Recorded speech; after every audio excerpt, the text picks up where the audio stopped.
Hello and welcome. Today, I'm fixing my Dewalt DCD777 drill driver.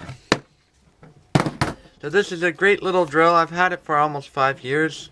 Tons of power. Some of the things I've made this drill do, it's just amazing, like 4-inch hole saws and so forth. And there's nothing wrong with it really.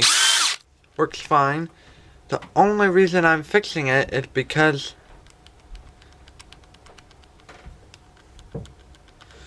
there's a lot of chuck wobble. It's not so much chuck wobble, like it still runs. Well, I'll just see here.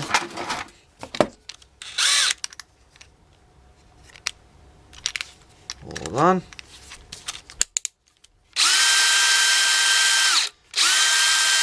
Alright, there is a bit of chuck wobble. But it's more that, like, when you're pushing down and trying to get things precise or drilling in metal, especially on corrugated roofing, the chuck has too much play in it. Now, it's not the drill's fault. It had no chuck wobble until one day I was drilling some big 10mm holes in some thick steel, and I kind of got it bound up, and then for some reason the chuck started wobbling. So I found a few websites online where I can buy like any part in here, so I'm gonna take it apart again and see if I can fix it, because I did take it apart before, but I didn't know enough to get the whole clutch assembly apart and mandrel apart. So this is gonna be a time lapse. So I'm gonna now take it apart. Now, one thing about these newer models is the motor, everything inside is screwed together, so you have to take all the clamshell apart to take the clutch apart. With the older models, you could just take out these 4 screws and this would come off and you didn't have to mess with the rest of it. Just a little design feature that's changed over the years. Another nice thing about DeWalt is they put proper Torx drive screws in the clamshell, but apparently they put Phillips in this part.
So I've rigged up the vise to take this chuck off. The 11mm socket fits the octagon thingy in the bottom here. Then I've just tightened the big 10mm Allen key in the top here. Take a piece of tube steel.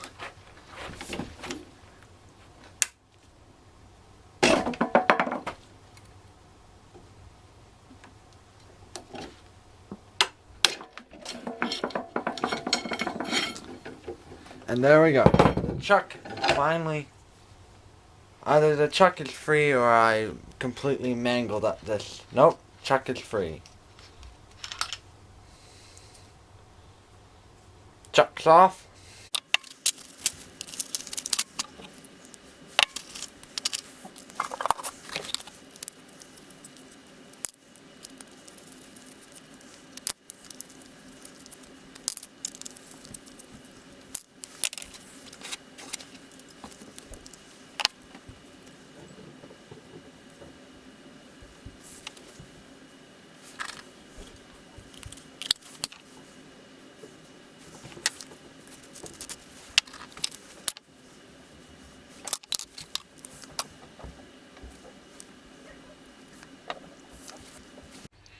Bought a new clutch housing. I was going to replace the mandrel, but there doesn't appear to be anything wrong with the mandrel. And when I go to put it on,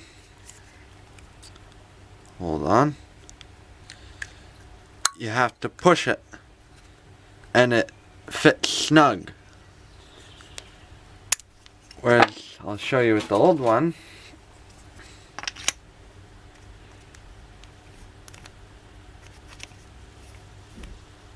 Hold on, you have to line the holes up.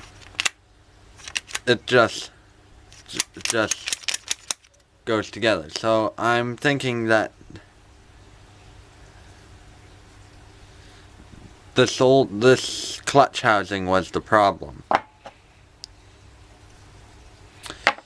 How it was the problem, I don't know, but it seems to be what the problem was with this. So I'm now just going to put it back together. And I am going to degrease all the parts just with paper towels, and then I'm going to put a new synthetic grease on it.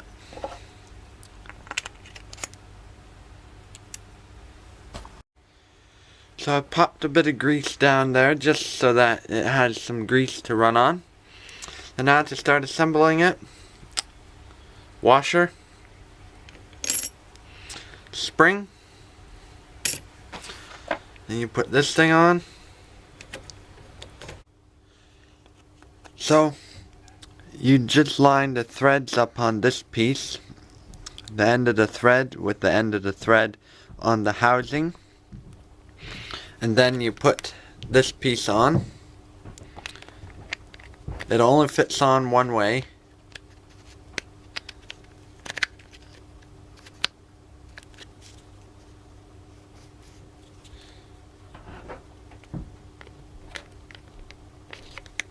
Like that. And then you make sure that the arrow is pointing at the 1. So that when you turn it, it tightens when you go to drill. And you just put your mandrel in. Again, the mandrel goes on in a specific way. There are some little holes to line up.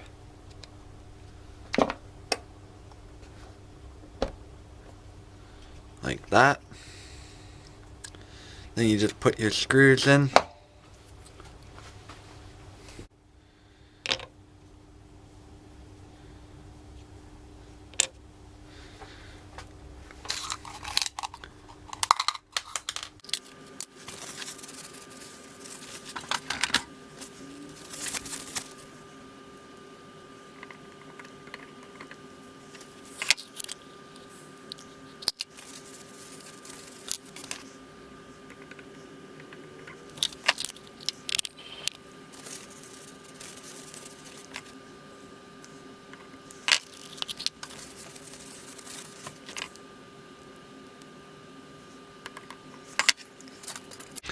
Anyway, I'm taking all the old grease off because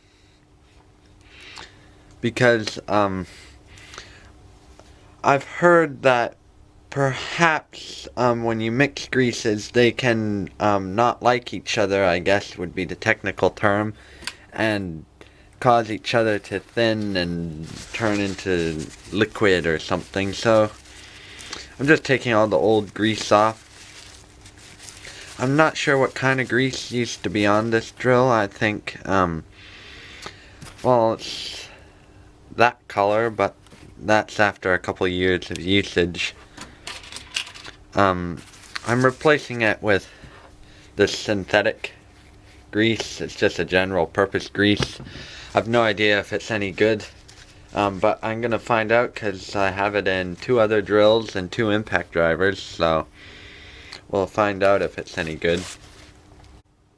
So I kind of missed 2 parts. One is this little washer. Can't see any reason why it needs to be in there, but it was in there before, so probably a good idea to put it back. Pop a little bit of grease. There we go, underneath it.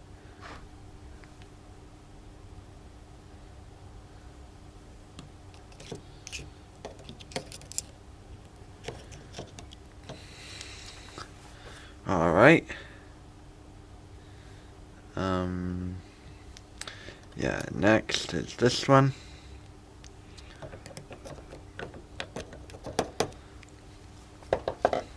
The other part that I missed is this little rubber ringy thingy that just goes over the end of the mandrel here. But I have to put these pins back in first.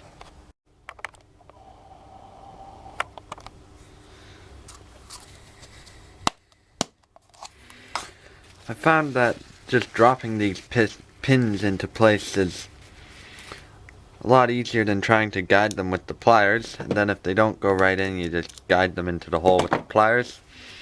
Not greasing these pins because I don't really see why they would need grease. Plus grease will eventually work their way down. Now I'm just putting these little ball bearings on top of each pin.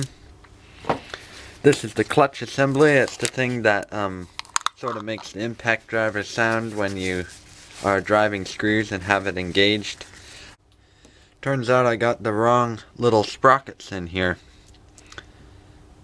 It's these bigger ones that belong in here. And these little guys belong on the next set of gears.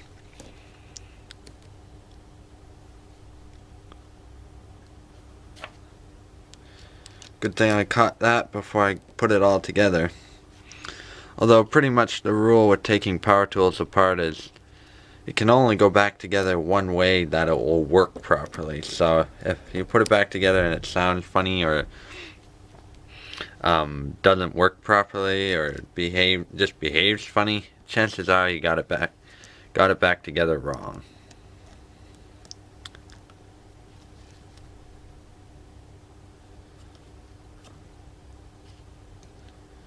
Now everything's covered in grease. Let's pop a bit extra grease in there. That's way too much, but anyway.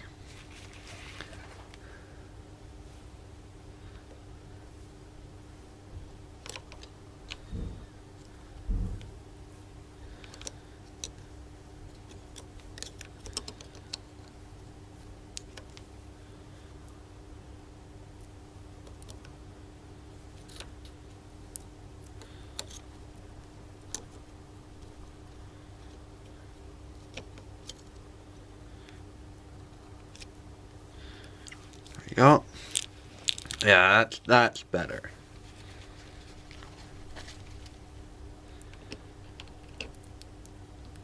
That's much better.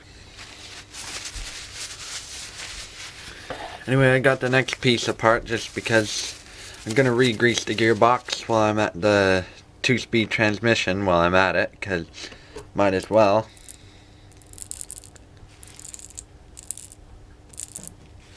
There we go.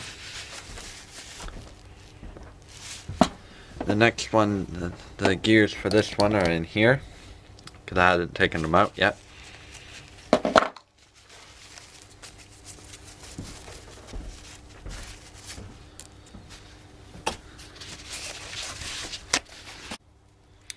So, got the gearbox cleaned out, is about as good as I need to get.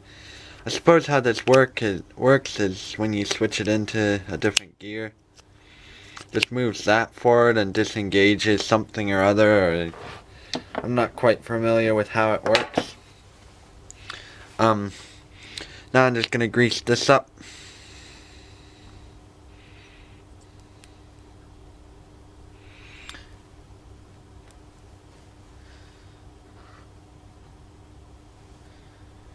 Probably should be enough.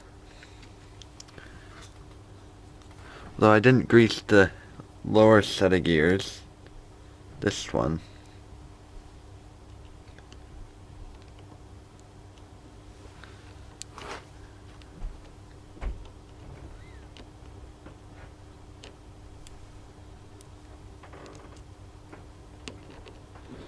Okay, now it's well and greased. Of course, everything's getting covered in grease.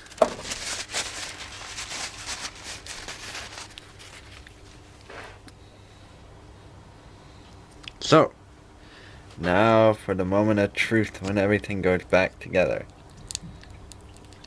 I think this is gonna work, or maybe not.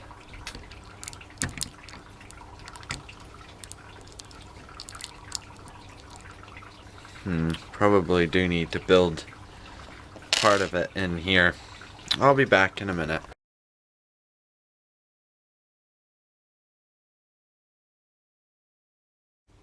Got her back together. Yes, I already did test it.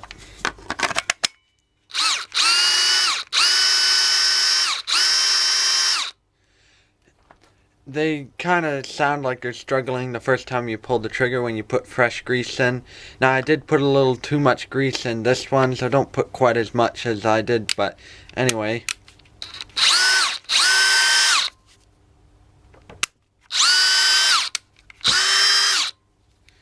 Now I just need to screw the chuck on, and I don't know if I mentioned, but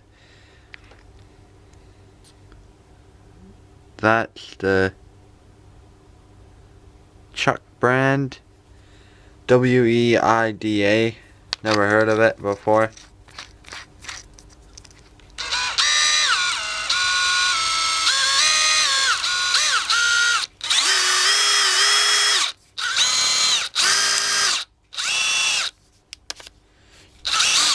Just testing the clutch.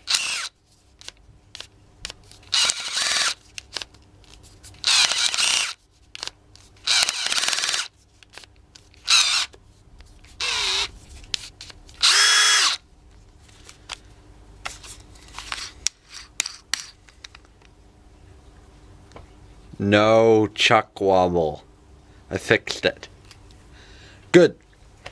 Now, one thing I wouldn't mind mentioning to Dewalt if they're watching, which you never know. Why are there Phillips screws there?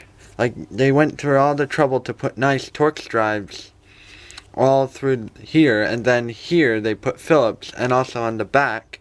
Don't know if you saw me fiddling with those, but they put Phillips, and because you have to come in on an angle, I stripped them out. Now, luckily, I had another tool that I could snitch a few off of, because the other tool doesn't work anymore.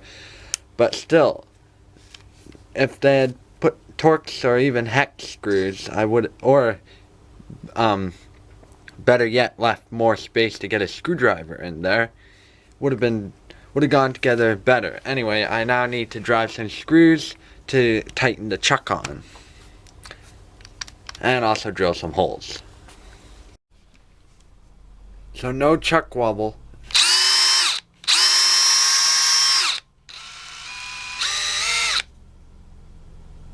Anyway, just gonna drill a couple 8mm holes.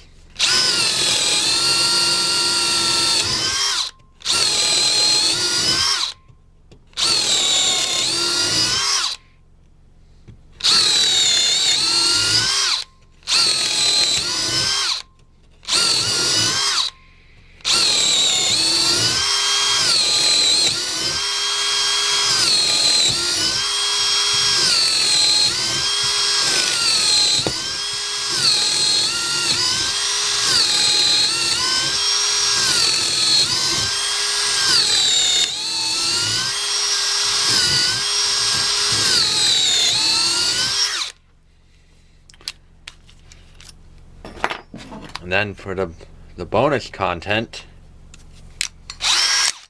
oops.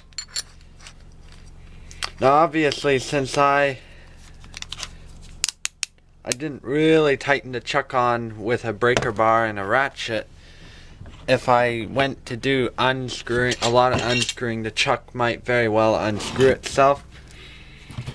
I'm not sure why they don't put a center screw in them anymore, because I know they used to, but I'm sure there's a reason.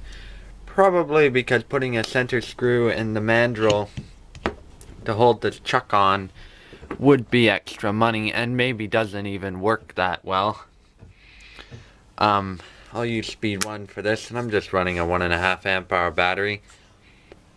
But yeah, so it was a lot of work, but I did manage to fix the chuck in the end, and most of what I didn't need to do. And actually, the first time I put it together and tested it, it made the grinding gears sound, and I realized because I had taken the shifter off, I hadn't put it back together properly.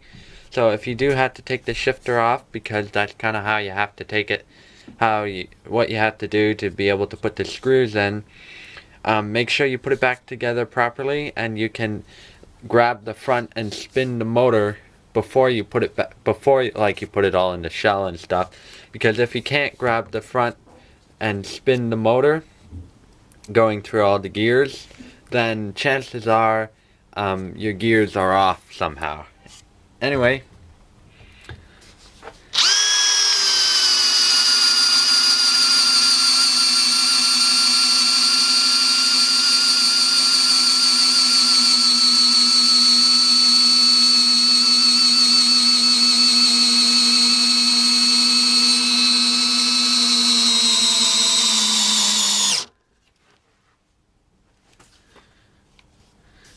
it just occurred to me that I probably shouldn't back it out.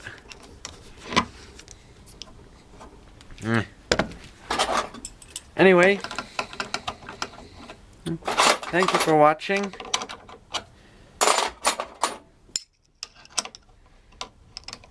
It's almost a number 10. 10.5.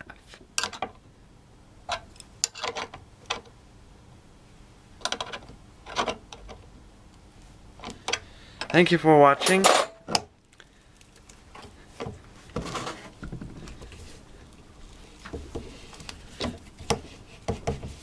I will see you next time.